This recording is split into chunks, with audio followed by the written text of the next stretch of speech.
My name is Andrew Gillard. I come from Australia, originally from Melbourne. And I'm Sarah Gillard, and I'm from Sweden, from the south of Sweden. And I am married to Andrew. We have 3 children, Oliver, Ellen and Greta. The first 2, Oliver and Ellen, were born in Australia, and then Greta was born here in Sweden. We call them Swasids because they're Swedish Australians, and they're very much a mix of the 2 cultures. For us it was a great experience, but I did have to obviously do it all alone since Andrew was at work.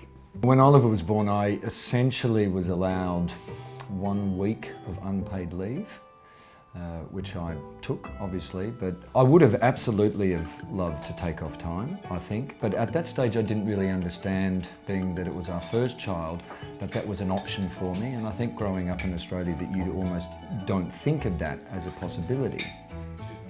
Even though I and we were wanting to be very equal in parenting that we were doing, there was always a question of finance. Sarah had to stay at home, and then for us to then have enough money to support the household, I basically had to work.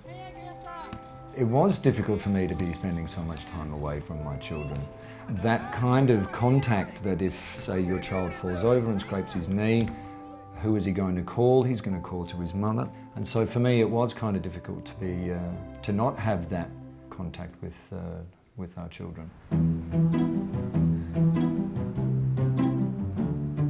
So we moved here because it was a good time in Oliver's life. He started prep here, and then after 2 years we got pregnant with Greta, and we just knew that that was a new experience in doing the one child in this whole system here. Well, here in Sweden the parental leave is a right, it's a law, so any employer cannot refuse you if you ask for parental leave. And that's the thing about this system, it's basically the parents that decide who's going to be the one to stay at home.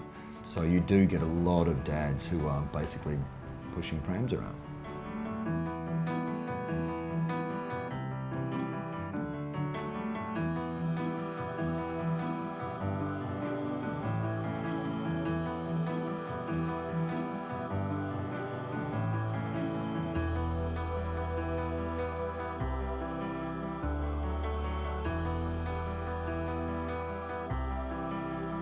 A latte papa is, well, basically a dad who's going out and taking his kid for a walk and then stops in and meets the other dads and has a coffee. And well, you probably wouldn't see the same thing happening in Australia, where you've got 4 or 5 guys all around 30 years old pushing a pram, going into a cafe and having a latte. So it's probably something that you wouldn't see. So it would probably look quite strange if you were doing that somewhere in suburban Melbourne, for example. But I mean, I'd like to think that maybe this is starting to change.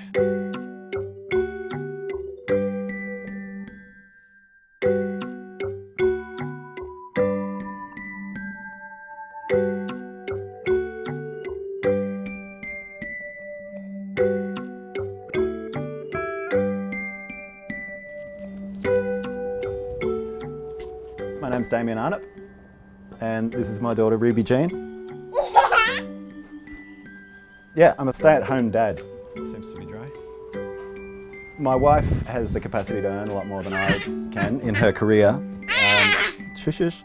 And I was changing jobs at the time, going from a hospitality background and finishing up and starting a different job.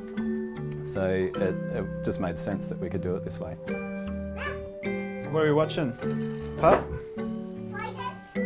Again? Yeah. Speaking to some people, and they're like, oh, it's Daddy Day today. And I'm thinking, it's Daddy Day 7 days a week, Oh, what's this? Oh, look at that. Government subsidies and parental leave, being able to have that time with your family and with your children is absolutely crucial as to the role of, yes, puppy?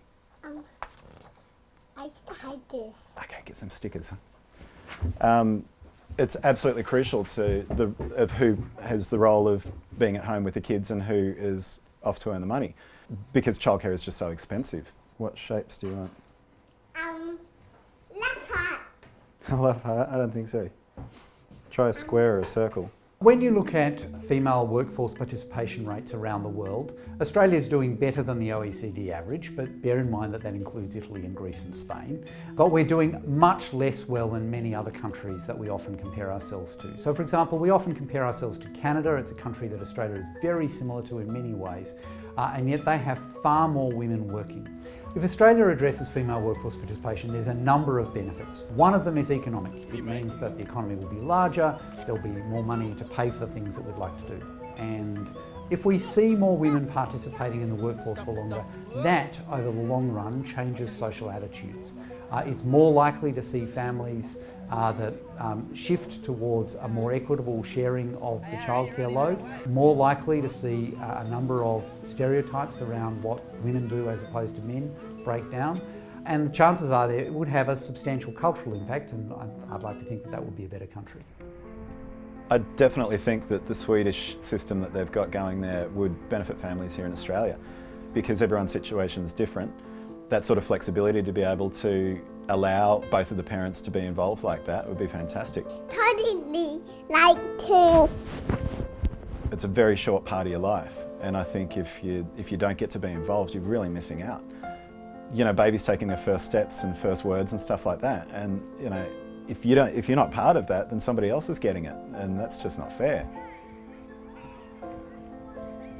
I think it was more difficult to raise kids in Australia. On a financial level, I would say.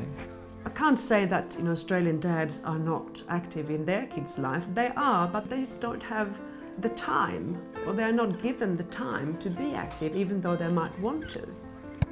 Nice. Well, the tax system in Sweden, as we all know around the world, we pay quite a high tax. But it also pays for all of these things. It's free schooling, it's free dental, it's free healthcare, and every parent gets 480, or every family gets 480 days for each child. I suppose people do take advantage of it, but then it's there to be taken advantage of, so that really at the end result, the winner is the child.